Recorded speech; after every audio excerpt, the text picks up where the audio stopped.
Signum magnum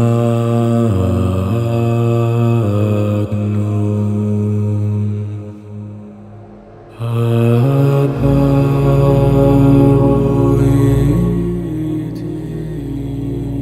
The battle for word and meaning that grips our nation is dramatically played out every spring in a wealthy suburb west of Boston.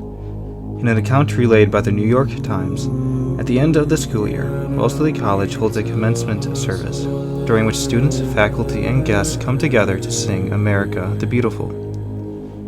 Recently, as the crowd came to the line, "And crown thy good with," parents and guests proceeded to sing Brotherhood, the word that was originally intended to include woman too.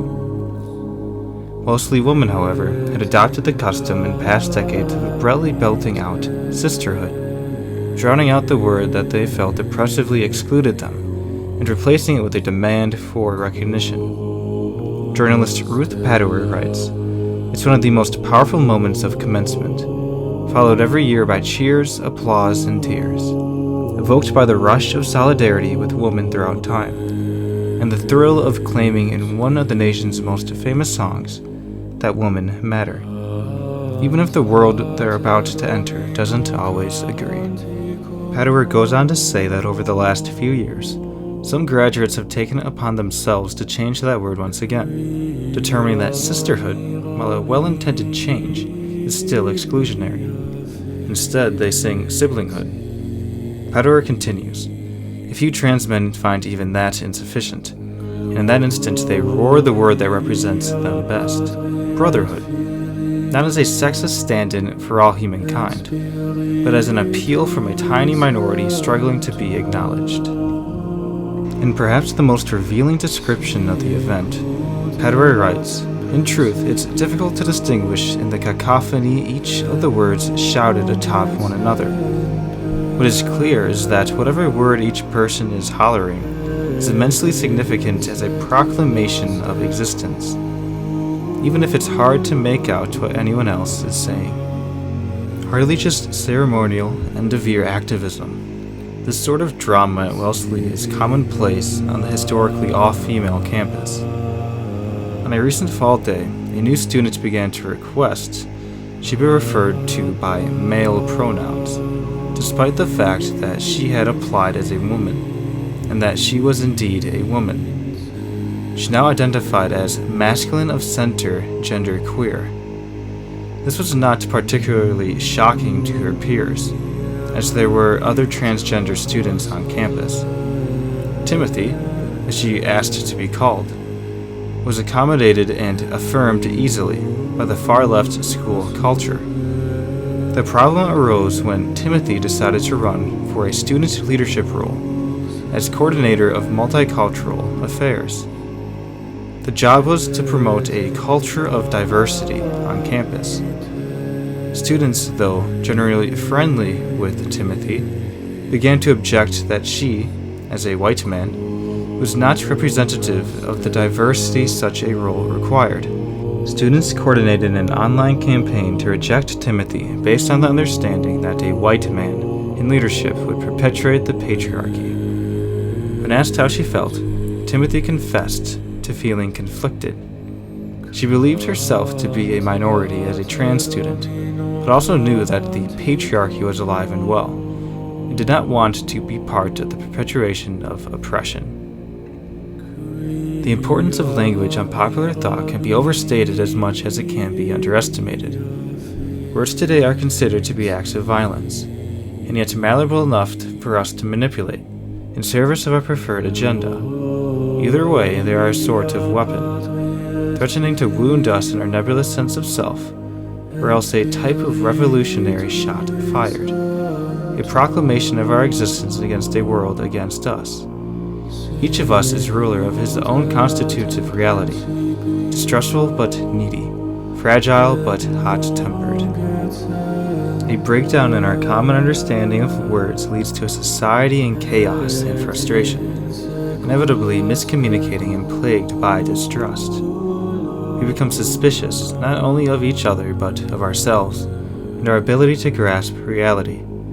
Rather than a fallible people struggling imperfectly toward a harmonious common good, we are a cacophony screaming across a chasm for recognition and moving through the world without a destination.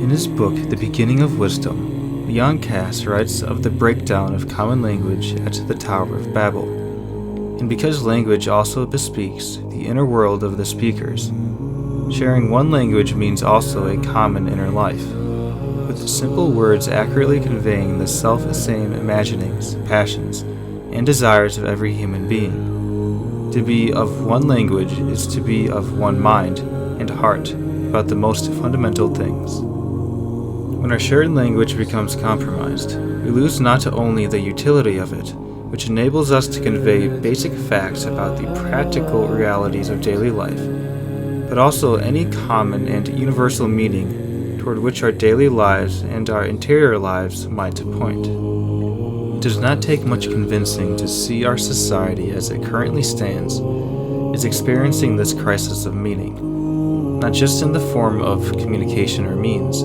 but also about ends and purposes, our understanding of which indicates and informs our understanding of everything else. Increasingly, this crisis not only threatens the relationship between Christians and secularists, but fractures Christian communities from within. Christian community life depends on the interior life of each believer. In disorienting our hidden life, we exponentially fracture our communal life. We cannot build any tower, even were it not a doomed hubristic enterprise, because we are arguing over the building blocks. Consider how drastically we have altered the meaning and usage of simple words like love, hate, man, woman, and a marriage. Consider the new vocabulary that we have introduced into our cultural psyche the day before yesterday. Words such as white privilege, intersectionality, cisgender, heteronormativity, and positionality. Not only are such concepts suddenly everywhere, but conformity to their proper use is increasingly demanded. But it is not just the building blocks that are corrupted. The purpose of the project is obscured entirely. Of this, George Orwell writes, "Now it is clear that the decline of a language must ultimately have political and economic causes. It is not due simply to the bad influence of this or that individual writer, but an effect can become a cause, reinforcing the original cause and producing the same effect in an intensified form, and so on indefinitely.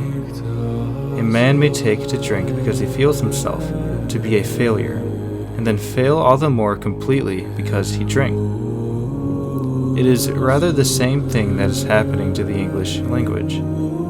It becomes ugly and inaccurate because our thoughts are foolish, but the slovenliness of our language makes it easier for us to have foolish thoughts. The point is that the process is reversible. Far from a peevish culture war, this is an attempt to revolutionize the way in which we see the world in and around us, and the meaning imbued within those realities. Once we cease to see words as having a power to reveal reality, they are reduced to reflections not of reality but of ourselves. Rather than a bridge of communication, we are left with a staircase to nowhere, as words become unintelligible altogether.